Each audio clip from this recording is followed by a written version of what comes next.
Todd's Adventures in Slime World is something of an underrated gem. It's the kind of game that passes most people by, either due to the hardware it was released on or because it seemed too far off the beaten path. When we reviewed it here at Sega 16 a few years ago, it came and went with little notice. Well, today we're going to change that. Hopefully, we can help to bring a bit of awareness to this obscure title and maybe get some people to start playing it. Originally created by M. Peter Engelbreit, the same man behind the brilliant Gates of Zendikon, Slime World was first released on the Atari Lynx by the now defunct Epyx and later ported to the Genesis by Renovation, where it brought an imaginative platform exploration combination that had that classic Atari arcade feel. Originally, the game was a great fit for the small screen, as it wasn't too taxing on the Lynx hardware. With the jump to Sega's console, all of the great gameplay remains intact, but there's been significant loss in the presentation. Still, I don't recall too many titles on Genesis that are able to produce such a balanced mix of these two gameplay dynamics as Slime World, and none of them are vintage Atari, so I'm willing to give Slime World a chance and look past its lackluster visuals. The story revolves around a spaceman named Todd. Yep, that's basically all we know about him. Well, that and the fact that he wanders the universe armed only with a water gun. For some odd reason, Todd has come to the largest booger in the universe, Slime World, perhaps to put that old water gun through its paces. In one of 6 different modes, he has to make his way back to the surface. Each mode features a different take on the maze exploration dynamic, and while a certain circumstance may change here or there, the gameplay is essentially the same overall.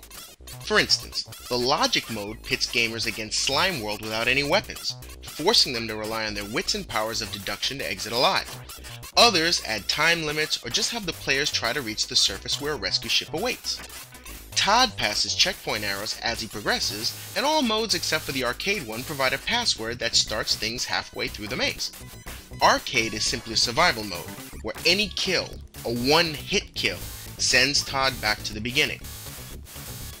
The levels themselves are populated with a multitude of deadly creatures that can kill Todd by attacking him or coating him with a deadly green slime.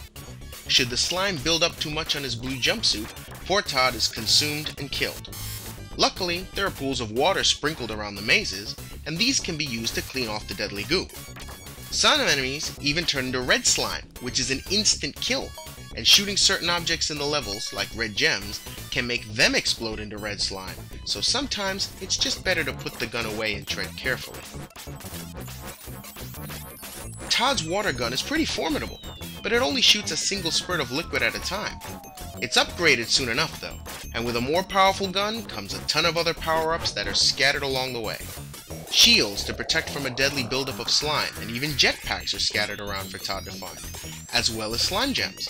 The gems offer big points, especially the red ones, but players will need to strike a balance between greed and the instinct to survive. Should I go for that tempting gem up in the corner, obviously planted there to bait me into an area no doubt infested with enemies, or should I press on to the next section?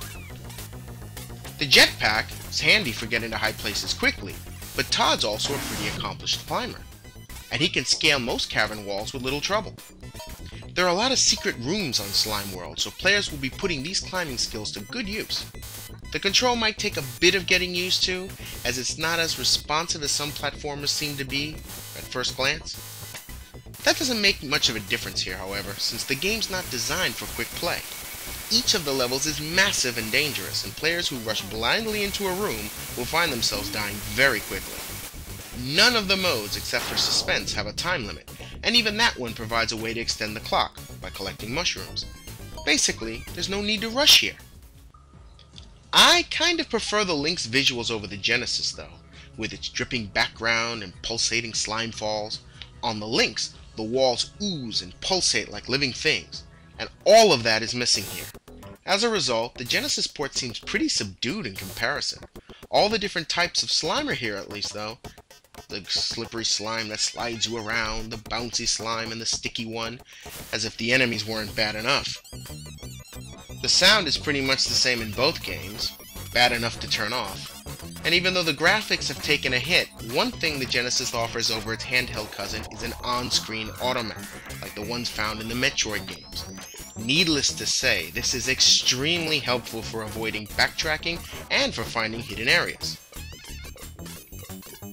Really, my only other gripe besides the downgraded visuals has to be those damn snap jaws. They're these hidden Venus flytrap type plants that spring up out of nowhere and eat you. No matter where they come from, it's a one-hit kill and sends you back to the nearest checkpoint or worse. Ah! Get away from me! Ah! Damn it! Though Slime World is great to play alone, the cooperative mode is where it shines most brightly.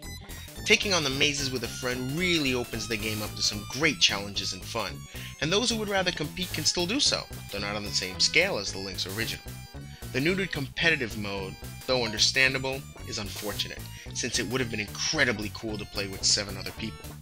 Co-op, though, is still awesome, and that should be more than enough to keep 2 players busy for hours.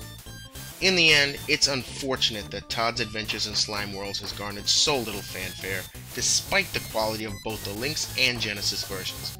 As of this writing, our own review on Sega 16 has failed to attract a single comment. Hopefully, more people will learn of this interesting game and give it a chance. Given how easily and inexpensively it can be found, there's no reason why it should be ignored. Track down a copy and have some fun.